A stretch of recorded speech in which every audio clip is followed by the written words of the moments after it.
Амансыздар ма, құрметті көрермендер, Ордалаев каналы кезекті шығарылымын ұсынады. Бүгінгі біздің тақырыбымыз 1 желтоқсан тұңғыш президент күніне арналмақ.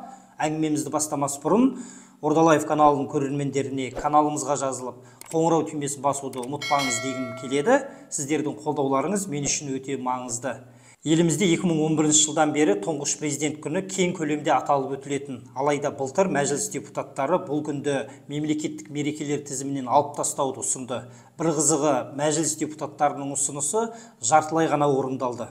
Осы жылдың басында Қазақстан Республикасындағы мереке күндердің тізбесін бекіту туралы үкіметтің қаулысы жарияланды. Аталған қаулыда Нұрсұлтан Назарбаевқа арналған тұңғыш президент күні мерекесі мұрты бұзылмай сақталып қалды. Бірақ бұл мереке бұрынғыдай күнтізбедегі қызыл күн деген статусынан айырылып, қарапайым датаға айналды.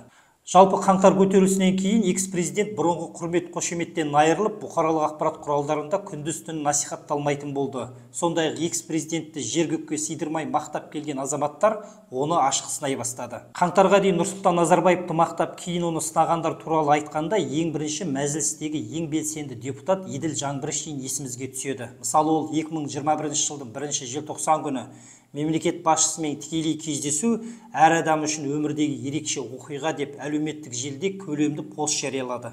Елбасының адами қасиеттерін, Қазақстан үшін жан ауыратынын, елін сүйетінін көруге болады деген Еділ Терекбайұлы бір жылдан кейін әділ мемлекет құру үшін шалдың жүйесін өзгерту керек деп айдаспанға шығарды. Депутат мырза, сіз постыңызда шалдың жүйесі деп жаздыңыз нақтырақ. Ал 2021 жылы 1 желтоқсанда, яғни бұрынғы президент күні Назарбаевты мақтап пост жазғансыз, осындай бір керемет басшымыз деген секілді. Екінші постыңыз, кешегі постыңыз бір 200-ліктің белгісі емес па? Жоқ, ол 200-лік белгі емес. Бұл жерде екінші пост ол адамның жеке басына қатысты айтылмаған зат. Бұл жерде жаңа тағдайдан қалыптасқан мемлекеттегі жүйе туралы айтылады. Сондықтан жаңағы айтады ғой, контексттен нені жұлып алмай сөзді ана жерде дұрыс оқу керек. Біз әділ мемлекет құрамыз десек, онда шалдан қалған жүйені өзгертуіміз деген мәселе. Бұл енді елдің айтып жүрген әңгімесі, жалғыз менің әңгімем емес. Сондықтан бұл жерде мәселені жүйеге акцент беріп кету керек. Сондықтан қазір біз ол жүйені, мемлекет басқару жүйені өзгертпесек, онда бізге ары қарай даму өте қиын болады. Себебі қазір қалыптасқан жүйе бізде дамуымызға тежегіш болады. Жалпы жемқорлық жүйе Назарбаевтың кезінде болғанын оппозициялық газеттер барлығы жазып жатты ғой. Сіз ол кезде Назарбаевты мақтап жаттыңыз. Ол кезде білмедіңіз ба жалпы жемқорлыққа батқан Қазақстанның? Неге сол кезде айтпадыңыз? Ол мәселе айтылып жүр. Егер де менің интернеттегі жаңағы бұрынғы сұхбаттарымызды қарасаңыздар, немесе жаңа жазған посттарымызды қарасаңыз, бұл іште бәрі бар. Сондықтан тек қана жаңағы екі постқа ғана сендер акцент жасамаңыздар. Бүкіл менің осы саясатқа араласқалы бері берген сұхбаттарыммен жазған посттарымда қарасаңыздар, ішінде бәрі айтылған. Жемқорлық мәселесінде, жүйенің ескіргендігі, күні кеше мен Нартай Аралбайға да бергендегі ол мәселе айтылды. Былтыр биылғы жаңа осы жылдың басында да берген сұхбаттарымда ол айтылды. Сондықтан бұл жерде жаңа айтылып отырған ескі жүйені біз өзгертпей, біз жаңа Қазақстан, әділ Қазақстан. Еділ Жаңбыршиннан кейін экс-президентті сынаушылардың ішінде мәжіліс депутаты Ерлан Сайыровты ерекше атап өтуге болады. Ол әр жолдау сайын экс-президенттің бастамаларын қолдап, одан зор үміт күтті. Мысалы, ол 2018 жылы президенттің жолдауы оптимистік мәнге ие болып отыр деп ағынан жарылды. Ерекеңде қаңтар көтерілісінен кейін экс-президент пен оның отбасын аяусыз сынайтын болып алды. Тіпті ол Қазақстанда жеке басқа табынушылық бар деп мәлімдеді. Қазақстанда жеке басқа табынушылық, яғни Назарбаевқа табынушылық болды ма? Менің ойымша болды. Болды. Енді тарихта не бар, соны айтуымыз керек. Тарихта ештеңені біз тарихтың болашақтағы сабақтарынан тыс қалдырмауымыз керек. Енді ол тек қана мысалы үшін жеке басқа табыну болған жоқ. Бұл жерде осы конституциядан жаңа заман логикасына сәйкес келмейтін мемлекетті билікті узурпация жасау белгілі бір нышандары болды. Ал билікті ар жағындағы ең негізгі қайнар көзі халық, сондықтан билікті ешқандай узурпация жасауға болмайды. Ерлан мырза, мәселен қаңтардың алдында мен Қазақстанда Назарбаевқа табынушылық болды ма деп сұрақ қойсам, дәл осылай жауап бере алар ма едіңіз? Мен қазір жауап Жоқ, мен қаңтарға дейін неге айтпадыңыз бұл сөзді? Егер сіздер жаңағы әлеуметтік желіде, басқа жерлерде менің сөздерімді қарасаңыздар, 2012 жылдан бастап осы біздің еліміздегі биліктегі диспропорция туралы, сонымен бірге осы біздің еліміздегі олигархия туралы біз сол кезден бастап 2012 жылдан бастап жалпылама айта беруге болады. Нақты Назарбаевқа табынушылық болды деген мәселеде неге көтермедіңіз деген сұрақ. Сол кезде неге айта алмадыңыз? Ол кезде басқалар неге айта алмады? Сол сияқты біз де айта алмадық. Батылыңыз бар ма, де? Мысал үшін 1961 жылы Хрущев Сталин жөніндегі мәселе шешкен кезде сол кезде бір адам сұрапты. Сіз неге жаңағы осыны сол Сталиннің кезінде көтермедіңіздер? Сол кезде Хрущев тұрды да кім бұл депті. Сол кезде ешкім үндемеді. Сол кезде Хрущев айтты, дәл солай мен де үндемедім. Ерлан Биахметұлының Сталин мен Хрущевті еске алып, Назарбаевтың кезінде үндемедім деп шындықты айтуы азаматтық болса керек. Себебі көп адам Ерлан Сайыров секілді ойын ашық айтпай, әлі де бетперде киіп жүр.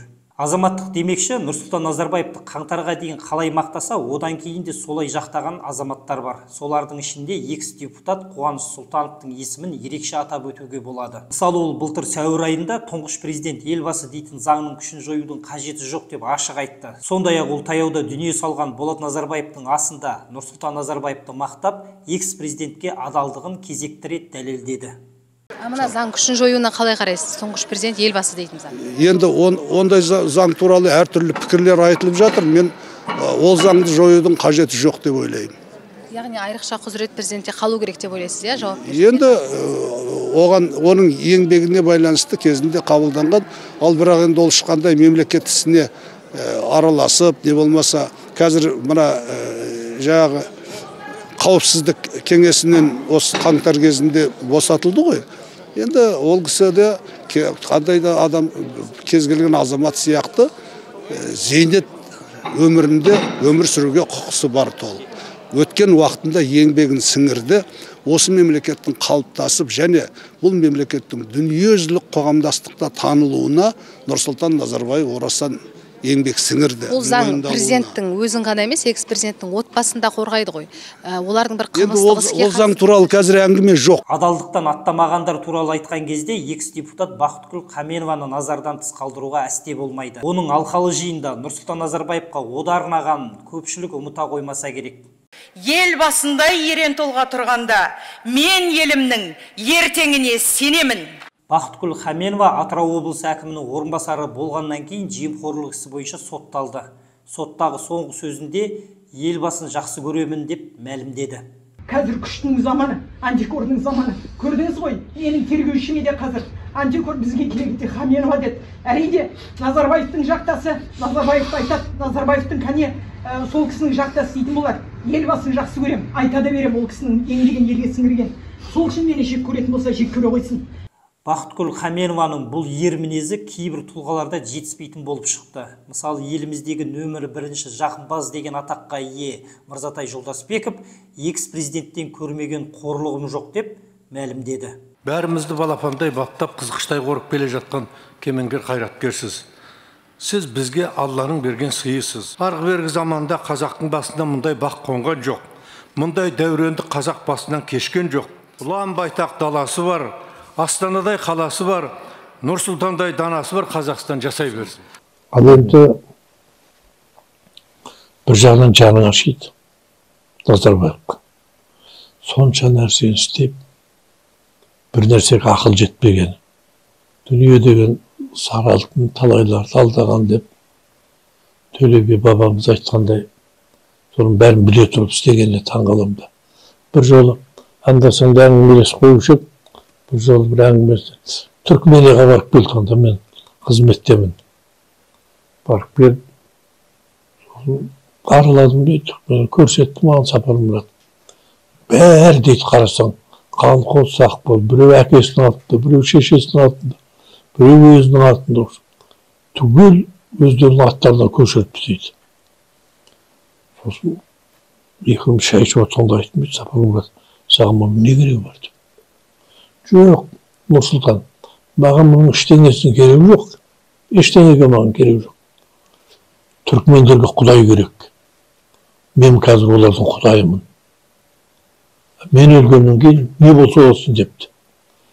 Ал осыны айтқан Назарбаев қойды. Осыны айтып отырып, өзі осыдан сабақ жасамағанына қайран қаламын да. Мырзатай Жолдасбековтен бөлек экс-президентке арнап бәйтерек поэмасын жазған Несіпбек Айтұлының да өзгергенін айтып өткен жөн. Әйтсе де жуырда өмірден өткен ақын аталған поэманы жазғанына өкінетінін айтты. Бұл да болса ар алдында тазарудың белгісі болса керек. Былтыр мәжіліс пен сенат тұңғыш президент елбасы туралы заңның күшін жойып, депутаттар Нұрсұлтан Назарбаевқа қарсы дауыс берді. Экс-президентке қарсы дауыс бергендердің ішінде Нұраға деген әннің сөзін жазған Әли Бектайып та бар. Еге болып қалмасаңыз мұраға, ел назарын болашаққа бұрама. Еңсе түсіп еңіреген кезінде тәуелсіздік тәубе келді Нұраға. Асыл тұрмақ арманы боп қараға, тұрғанында туған елің жырада. Өрге тартып биіктерге көтердің, тілден көзден сақтасыншы Нұраға. Өрге тартып биіктерге көтердің, тілден көзден сақтасыншы Нұраға. Өрге тартып биіктерге көтердің, тілден көзден сақтасыншы Нұраға деген сенатор экс-президентті тілден көзден сақтайтын заңды қолдап дауыс берді. Сондай-ақ Нұрсұлтан Назарбаевты айрықша мақтап мақала, кітап жазған Сауытбек Әбдірахманов мәжіліс депутаты болып тұрғанда елбасы туралы заңға қарсы дауыс берді. Бірақ ол экс-президентті ашық сынап көзге түскен жоқ. 90 ауыз сөздің тобықтай түйіні Әли Бектайып пен Сауыт Әбдірахманов секілді азаматтарға жеме-жемге келгенде мандат маңызды болды. Биыл Әли Әбдірахымұлы ауыл партиясының басшылығынан кеткенмен сенат депутаты деген қызметті сақтап қалды. Ал Сауытбек Әбдірахманов мәжілістегі мандатын тапсырып, Нұрсұлтан Назарбаевқа адалдығын сақтаған секілді. Ол жуырда саяси ас деген атаққа ие болған жиында бой көрсетті. Биыл күнтізбедегі қызыл күндер қатарына ілінбей қалған тұңғыш президент күні қарсаңында экс-президенттің жаңа кітабы жарық көрді.